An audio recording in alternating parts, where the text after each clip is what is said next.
नाजरीन, प्रोग्राम रुपया पैसा में आपको खुशामदीद कहते हैं। मैं हूं अली नासिर। मुल्क में अभी भी बेचैनी है। मेरी शोहरत की वजह है भी ये कि मैं सफ़ेद को सफ़ेद और काले को काला कहता हूँ। ठीक है, तो अब हकीकत पसंदाना सोच को आना चाहिए। मुझे क्या पसंद है क्या नहीं पसंद वो एक अलहदा चीज़ है। ख्वाहिश को ख़बर बनाकर पेश करने वाली बातें ख़त्म। There are no heroes and villains in this world, they are only interests for human beings. इंसान यहाँ सिर्फ़ और सिर्फ अपना गर्ज तलाश कर रहा है, अपना मुफाद तलाश कर रहा है। मेरे नज़दीक सारी सियासी जमातें बराबर हैं। इनमें सिर्फ लोग अदली बदली होते रहते हैं, बाकी इनका कोई एजेंडा नहीं है, इनका कोई प्लान नहीं है, इनका कोई प्रोग्राम नहीं है, इनका कोई इकोनॉमिक रोड मैप नहीं है। सिर्फ और सिर्फ अपना पॉलिटिकल सर्वाइवल, अपनी पॉलिटिकल सस्टेनेबिलिटी के अलावा इनके पास कोई एजेंडा नहीं। ये सब एक ही काम करते हैं। जब हुकूमत में आ जाते हैं तो फिर मजबूर भी हो जाते हैं, अमदन भी आप कह सकते हैं, लेकिन आप ऐसे भी कह सकते हैं कि हालात भी इनको मजबूर कर देते हैं, या IMF के पास चले जाते हैं। IMF की बात भी सुननी पड़ती है। अब जो है बात करनी है थोड़ी FBR की, और बात करनी है अमली नौइयत की। बात कुछ ऐसी है कि माजी की हुकूमतें ये कहती रहीं कि पाकिस्तानी टैक्स चोर हैं, यानी मैं और आप हम चोर हैं, और इसी चीज़ को जाकर इंटरनेशनल फोरम्स पे कहते रहे कि हम चोर हैं। यानी दुनिया में आपको कोई ऐसा मुल्क नहीं मिलेगा जहाँ पर अपने नुमाइंदगान दुनिया को जाकर बोलें कि हम चोर हैं। दूसरे मुल्क के अहम मुद्दों के ऊपर फायज लोग आकर बोलें आप चोर हो। ठीक है, और आप बड़ी मासूमियत से हाथ बांध के सुने, हाँ जी हाँ हम बहुत बड़े चोर हैं, बहुत बड़े चोर। ठीक है जी। अब ये बातें करने और सुनने के बाद FBR में ब्रॉड बेस्ड रिफॉर्म्स किए गए, कलेक्शंस में रिकॉर्ड इजाफा किया गया, सेहरा भी पहना गया, हार भी पहने गए हैं, दूल्हा भी बना गया, हर रिकॉर्ड तोड़ दिया, हर हदफ पूरा कर दिया, लेकिन मुल्क की मईशत का बेड़ा गर्क हो गया। माजी की PTI की हुकूमत में भी हो गया, और अब उससे माजी की भी जितनी हुकूमतें थी उन्होंने भी कोशिश करके देख ली। FBR, collections, taxation is not the solution for Pakistan's economic problems. However, the taxation system is very necessary for the successful running of government, but under no circumstances is it the only way to fix Pakistan's economy. ये blame shift करने के लिए सब कुछ tax पे डाल देते हैं। टैक्स का मईशत को बिल्कुल ठीक कर देने के अंदर सिर्फ एक जुज़वी किरदार है। मेरे साथ बहुत ही आम मेहमान शामिल गुफ्तगू हैं, जनाब बशारत कुरैशी साहब, जो कि FBR के साबिक सीनियर अफसर भी रहे हैं और इस शोबे पर बड़ी महारत रखते हैं। वेलकम करता हूं सर आपको। थैंक यू बशारत साहब, बस बात ये है कि देखें, अमली तौर पर जैसे आपने ऑन ग्राउंड भी, जिसे आप कहते हैं कि फुट सोल्जर वाला सिस्टम भी ठीक किया, पॉलिसी सिस्टम भी ठीक किया, लेकिन आज की डिस्कशन जो है इट्स ए फिलोसफिकल डिस्कशन। मैं आपसे ये पूछना चाहता हूँ कि कहते हैं कि साहब पाकिस्तान का टैक्सेशन सिस्टम ठीक नहीं है, इसलिए एक्सटर्नल डेट इतनी बढ़ गई, हम अपने कर्जे वापस कर सकते हैं अगर हम टैक्स इकट्ठा कर लें। तो आप देख रहे हैं माजी के 3 सालों में हमने देखा PTI गवर्नमेंट के दौरान रंग रंग के FBR के चेयरमैन आए, रंग के बदल के बंदा लाए, हम हर तरह से टारगेट पूरे किए, दुनिया से शाबाशियाँ लीं, खुद भी हार पहने, दूसरों को भी पहनाए। सर, मुल्की मईशत का तो बेड़ा गर्क ही हुआ उस हुकूमत के दौरान, और अभी भी हालात को इतने ठीक नहीं हैं। तो ये मैं जानना चाहूँगा सर, क्या मसले का सिर्फ एक ही हल था कि आप कार्टिसोल के टीके लगाएं, यानी FBR के ज़रिए रेवेन्यू टारगेट्स मीट करें, या और भी कोई तरीका मुल्की मईशत को ठीक करने का? जी देखें जी, आपने 2 बातें की हैं। एक तो आपने ये कहा कि मैंने एज फुट सोल्जर काम किया है और जो ग्रास रूट लेवल पे क्या मसाइल हैं, दूसरी आपने पॉलिसी की बात की है। मसला ये है कि FBR में जो रिफॉर्म्स हुई हैं ये सारी कॉस्मेटिक्स हुई हैं, यानी ट्रेनिंग ऑफिसर्स की शुरू में हुई, वो ट्रेनिंग अब ख़त्म हो गई है। कैपेसिटी बिल्डिंग अभी बहुत बड़ा इशू है, और सबसे बड़ी बात यह है कि ऑफिसर्स पे और स्टाफ पे कंट्रोल लूज़ हो गया है। यानी वो कहते हैं ना कि it is not the gun, it is the man who is behind the gun. जो बिहाइंड द गन फोर्स है उसकी तरबियत बिल्कुल ख़त्म हो चुकी है। वो ड्यू प्रोसेस को और फेयर ट्रायल पे बिलीव ही नहीं करते। ना वो किताब पढ़ रहे हैं, ना वो किताब के मुताबिक चल रहे हैं। बाकी रह गया, आपने पीटीआई की जो गवर्नमेंट की बात की है कि बड़ा रेवेन्यू कलेक्ट हुआ है, उसमें बहुत सारे फैक्टर हैं जिसमें इंपोर्ट्स उन दिनों बहुत हुई और इंपोर्ट स्टेज पे बहुत ज़्यादा सेल टैक्स भी आया, कस्टम ड्यूटी भी आई, इनकम टैक्स भी ज़ाहिर है हर स्टेज पे लगता है जहाँ भी जो चीज़ भी इंपोर्ट होती है।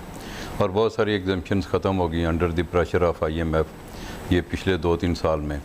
तो ये इसमें मैं समझता हूँ कि अगर आप एक एनालिसिस किया जाए कि FBR ने ख़ुद से जो ऑडिट किया है या ख़ुद से जो डिमांड क्रिएट की है उसमें से कलेक्शन कितनी हुई है। मैंने लास्ट टाइम भी ये कहा था कि सिर्फ शुगर सेक्टर में 600 बिलियन की डिमांड क्रिएट हुई थी, जिसमें से कोई एक केस भी अपील का टेस्ट जो है पास नहीं कर सका। यानी ऐसी डिमांड फ़ायदा जो आपने एक लिटिगेशन पे प्रेशर दबाया डाला हुआ है।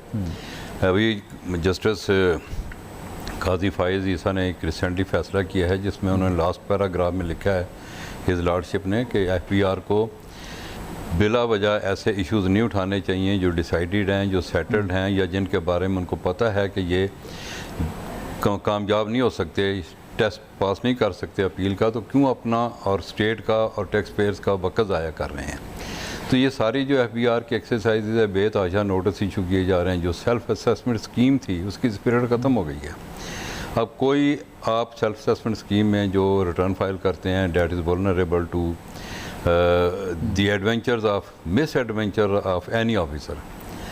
तो ये जो मामलात हैं ये बड़े ख़राब हो चुके हैं with the passage of time. और जहाँ तक पॉलिसी की ताल्लुक है तो पॉलिसी में कंसिस्टेंसी नहीं है। जब तक कंसिस्टेंसी नहीं होगी, टैक्स पेयर को, बिजनेसमैन को नहीं पता कि अगले 5 साल की मैंने क्या प्लानिंग करनी है और उस हिसाब से अपने मामलात को सेटल्ड करे, ऐसा इस मुल्क में कुछ नहीं है। ओवरनाइट इस दफ़ा आप देखें 3 अमेंडमेंट्स आई हैं, ऑर्डिनेंस आए 1 साल में। एक तो बजट आया, फिर फर्स्ट अमेंडमेंट आई, फिर सेकेंड अमेंडमेंट आई, फिर थर्ड अमेंडमेंट आई। तो यानी 1 साल में अगर आप 3-3 दफ़ा टैक्स लॉज को चेंज कर रहे हैं, 4-4 दफ़ा, तो मैं नहीं समझता कि वो सिस्टम को कामयाब हो सकता है। वो सिस्टम ही नहीं है, यानी उसकी आपने उसकी बेसिस ही कोई नहीं है, वहाँ कोई थिंकिंग नहीं है, कोई एक पॉलिसी नहीं है। बाकी मैं आप if you forgive me, I just want to add something. I feel कि हमारा जो सिस्टम है ना बजट का और जो लॉज हैं फाइनेंस के रिलेटेड और जो फाइनेंस बिल का सिस्टम है और उसको अमेंड करने का और जो एनुअल सिस्टम है, टेल यू द ट्रूथ, ये बहुत आर्काइक और मेरे नज़दीक, मैं आपको वैसे बता रहा हूँ, नौजुबिल्ला, आप लोग कहते हैं ये मुकद्दस दस्तावेज़ है और ये वो आइन वाइन ये सब जो होता है ना, ये इट्स मैन मेड सिस्टम। ठीक है, ये जो सिस्टम है it requires strong review in order to understand कि वो जो आज से 100 साल पहले लॉ मेकर्स ने बजट को किस तरह से एडजस्ट करना है उसका तरीक़ाकार बनाया था versus something new, so that budget is a completely different kind of document that is treated absolutely separately to regular laws. ये मैं आपको बता दूं, एक बाकायदा कानून लाना पड़ेगा। ये क्या फाइनेंस बिल अमेंडमेंट हर साल, ये वो, एक तरीका कार होना चाहिए। सर आजकल दौर आ गया है, इंसान चांद और मरीख और क्या बोलते हैं खला में घूमने का वक्त आ गया। आप वही पुराने असूल कवायद जवाबित amendment in sub section A/B, ये सर अब ख़त्म होना चाहिए विद ऑल ड्यू रिस्पेक्ट। क्या कहते हैं आप? देखें जी, ये जो अमेंडमेंट्स होती हैं एनुअली या दौराने ईयर भी हो जाती हैं, ये एक नेचुरल प्रोसेस है। यानी बिज़नेस जो है वो एक डायनामिक सोसाइटी है, नए नए बिज़नेस आ रहे हैं, नए नए बिज़नेस में टैक्स चोरी करने के तरीके आ रहे हैं, तो फिर आपको वो लूप होल्स प्लग करने के लिए आपको साथ साथ लॉ में चेंजेस करनी पड़ती हैं। और ये मतलब इसमें मैं समझता हूँ कि कोई ऐसी बात नहीं है कि जिस पे कोई हम ऑब्जेक्शन कर सकें। अब एक बहुत बड़ा एक OECD organisation of economic development वाले जो हैं वो एक मॉडल देते रहते हैं टैक्स को, एवेजन को रोकने के लिए। अभी इन्होंने ये बेस एवेजन और प्रॉफिट शिफ्टिंग पे FBR ने बहुत सारा काम किया है। यानी ये नया एक जिसमें मल्टीनेशनल कंपनीज अपनी जो हैं प्रॉफिट वहाँ शिफ्ट कर देती हैं जहाँ टैक्स कम रेट कम होता है। जी जी जी। तो इस चीज़ को रोकने के लिए एफबीआर भी दुनिया के साथ साथ चल रहा है और एफबीआर ने भी अपने लॉज में अमेंडमेंट की है। लेकिन अनफॉर्चुनेटली ऑफिसर्स की मैं फिर वही कह रहा हूँ ट्रेनिंग नहीं हो रही। एनफोर्समेंट बहुत बड़ा इशू है और एनफोर्समेंट भी दयानतदारी के साथ होनी चाहिए, वो सेल्फ इंटरेस्ट से ऊपर होकर होनी चाहिए, क्योंकि उसमें सेल्फ इंटरेस्ट का एलिमेंट बहुत बड़ा हो गया है, इसलिए इन्फोर्समेंट जो है वो एक मजाक बन के रह गया है। सर आपसे मैंने ये पूछना था, लेट्स बी वेरी डायरेक्ट। कहते हैं जी हम टैक्स नहीं देते, लेकिन मैंने जो स्टडी किया है टैक्स चले नहीं देते वो एक अलग चैप्टर होगा। सबसे बड़ा जो आपका कलेक्शन है उसमें इवेजन मिनिमल है, इन द सेंस कि इन्फोर्समेंट वाले एलिमेंट के अलावा अगर आप वैसे देखें तो जो ज़्यादा टैक्स कलेक्शन आ रही है it's coming through imports. So customs basically does the maximum amount of collection if you look at the complete cake of the overall revenues. Am I correct or not? नहीं, देखें custom की अपनी जो collection है वो तो इतना बड़ा शेयर नहीं है एफबीआर के टारगेट में। अच्छा। लेकिन कस्टम वाले चूंकि इनकम टैक्स भी इनकम टैक्स भी करो, सेल टैक्स भी ले रहे हैं ना सर। हाँ जी। सो बाय एंड लार्ज उन्हीं के जरिए आ रहा है। जी जी, उन्हीं के जरिए। लेकिन यह कि अदरवाइज भी ओवरऑल जो मेजर्स लिए गए हैं उनसे टैक्स ज़्यादा हुआ है, यानी। लेकिन मूड पॉइंट जो ये है, जो एक थ्रेशोल्ड आप करते हैं, बॉटम लाइन ये है कि आपका 800 ट्रिलियन की अगर इकानमी है तो उसमें आपने इस दफ़ा का जो टारगेट है 7.2 ट्रिलियन है, यानी इट इज़ लेस दैन 10%, यानी टैक्स टू जीडीपी रेशो जो है वो नहीं बढ़ रही। टैक्स सर जीडीपी नहीं बढ़ रहा ना। नहीं, जीडीपी ये मैं आपके साथ वापस आता हूं। नहीं, देखें जीडीपी भी बढ़ रहा है, जीडीपी देखें 4-5% पे तो ग्रो कर रहा है ना। लेकिन टैक्स टू जीडीपी रेशो के ज़माने में 13% भी थी, 14% भी थी, आज लेस दैन 10% है। यानी अमाउंट ऑफ टैक्स फिगर तो मतलब इन्फ्लेट कर गया है, लेकिन रेशो जो है वो अभी तक बहुत नीचे है। जो मिनिमम 15% होनी चाहिए वो भी नहीं है। मैं आपको उसके काजेज देखने चाहिए। एफबीआर के मतलब बहुत सारी बातें की और साथ में मैंने ये भी कहा कि लोग बहुत सारे एफबीआर में जानते हैं कि मामलात क्या हैं, पेचीदगियाँ और जो सिस्टम में लूप होल्स हैं उनको भी जानते हैं, और उनको ठीक करने के लिए you require a lot of energy in someone from outside the system to come in to the system and then correct it. लेकिन बशारत कुरैशी साहब, अनफॉर्चुनेट बात यह है कि सिस्टम के बाहर के लोगों को भी आपके लिए लेकर आ गए। ठीक है, आपको ऐसे लोगों को भी लाकर दे दिया जो मार्केट के अंदर आप समझें कि टैक्स कंसल्टेंट्स के तौर पर काम करते थे। बहुत सारे लोगों को लाया गया, तो आप लोगों की मुख्तलिफ एडवाइजरी कमेटियाँ और मुख्तलिफ मसाइल को हल करने के लिए कमेटियाँ बनाई गई, जिसमें आप लोगों को चार्टर्ड अकाउंटेंट्स मुहैया किए गए जो कि बेसिकली इंडस्ट्री के ही लोग हैं। और अब किस तरह से आपको कहूँ, जैसे क्लियरिंग फॉरवर्डिंग एजेंट्स और कस्टम वालों की आपस में दोस्ती होती है, ऐसे ही टैक्स कंसल्टेंट और एफडीआर वालों की आपस में दोस्ती होती है। तो वो लोग भी बंदे ला के आपको बिठा दिए, हर किस्म का बंदा आपको दे दिया। सर मसला हल यहाँ पे नहीं होगा ना। मेरा ऐसा ख्याल है कि ये एफबीआर के अंदर रिफॉर्म करके टैक्स कलेक्ट करना हर मसले का हल नहीं है। मेरा तो ऐसा ख्याल है, I don't think that the solution to all economic problems of Pakistan lie in fixing FBR. So why is it always on top of the agenda? Why is it always considered that if FBR is put right or the taxation system is put right, our economy will get better? क्या कहते हैं आप? देखिए जी, FBR ना सिर्फ FBR बल्कि मुल्क का हर इदारा जो है उसको ठीक होना चाहिए। ये FBR के टैक्स कलेक्ट करता है और IMF की बड़ी इसके ऊपर नज़र है, और ये टैक्स टू जीडीपी का भी बहुत बड़ा इशू है जो कभी नहीं था, लेकिन आज ये एक बर्निंग इशू है। लेकिन मैं आप इस बात से 100% एग्रीड हूँ कि सिर्फ एफबीआर ही पाकिस्तान के मसाइल का हल नहीं है। पाकिस्तान के जो इकनॉमिक वूज़ हैं, जो मसाइल हैं, उसके लिए एक्सपोर्ट्स ओरिएंटेड इंडस्ट्री लगनी चाहिए, वैल्यू एडेड इंडस्ट्री होनी चाहिए। एक्सपोर्ट्स में देखा जाए कि हम क्या चीज़ एक्सपोर्ट कर सकते हैं ताकि हमें फ़ॉरेन एक्सचेंज मिले। इसके अलावा मैंने लास्ट टाइम भी ये अर्ज़ किया था कि पोटेंशियल बेतहाशा है टूरिज़म का। दुनिया में बहुत सारे मुल्क हैं जो टूरिज़म से अपनी पूरी इकानमी चला रहे हैं। हमारा टूरिज़म का इंडेक्स इस साल 6 पॉइंट ऊपर गया है, which is a very good sign. लेकिन जो अल्लाह ताला ने हमें साइट्स दी हुई हैं, स्पेशली जो नार्दर्न एरिया है, अगर हम यहाँ पे इंटरनेशनल फैसिलिटीज़ या कमोबेश उस जैसी फैसिलिटीज़ और लॉ एंड ऑर्डर सिचुएशन ठीक कर लें तो उसमें मैं समझता हूँ कि हमारा एक बहुत बड़ा फॉरेन एक्सचेंज हम अर्न कर सकते हैं और उसमें पाकिस्तान की गुडविल और सॉफ्ट इमेज भी जाएगा। तो इसके ऊपर एक क्रैश प्रोग्राम होना चाहिए और इसके ऊपर तवज्जो देनी चाहिए जी। एक और बात जो मैंने शौकत तरीन साहब को मैं बिल मुशाफा मेरी बात हुई, मैंने उनसे कहा था, मैंने कहा देखें 24 बिलियन डॉलर का जो है ना गोश्त ऑस्ट्रेलिया इंपोर्ट करता है, अपना चीन इंपोर्ट करता है ऑस्ट्रेलिया से। चीन की बहुत बड़ी पॉपुलेशन है जिसको फीड करना चीन के लिए एक बहुत इम्पॉर्टेंट इशू है।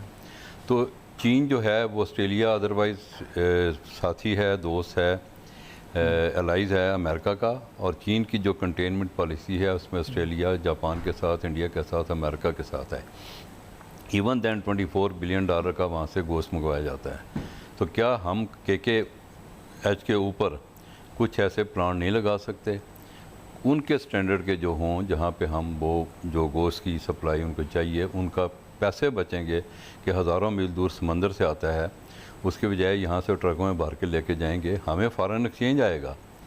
यानी पाकिस्तान का 103 गुड सजेशन बिलियन डॉलर का कर्ज है, अगर 24 बिलियन डॉलर वहाँ से आ रहा है, अगर आप 12-15 बिलियन डॉलर भी आप साल के भेजें चाइना को, तो आपका देखें वो जो बैलेंस है ट्रेड का वो कहाँ पे चला जाता है। अभी हम वहाँ से बेतहाजा चीज़ें इंपोर्ट कर रहे हैं, कुछ हम भी तो उनको भेजें ना। That makes sense, absolutely that makes sense. 2-4 चीज़ें बलूचिस्तान में ऐसी जगह हैं, ये जो चागी का जो है दालबदीन का डिस्ट्रिक्ट है, इसमें हज़ारों मील ज़मीन है जो बिल्कुल हमवार है, सब सेल वाटर मौजूद है, जहाँ से पूरे पाकिस्तान के लिए कहाँ समझेंगे सर, इन बाबुओं को बड़ा मुश्किल होता है, जहाँ से पूरे पाकिस्तान के लिए आपकी गंदम, आपका गन्ना, जिसने आज तक एक लेला ना पाला हो, जिसने सिर्फ ईद पर ही जानवर कभी देखा हो, उसको आप क्या समझाएं। It becomes very difficult to explain to these people कि एनिमल हस्बेंड्री क्या है, जानवर पालना या लाइफ स्टॉक क्या होता है। यकीन करें इनकी जो मैक्सिमम इंटरेक्शन हुई होती है ना,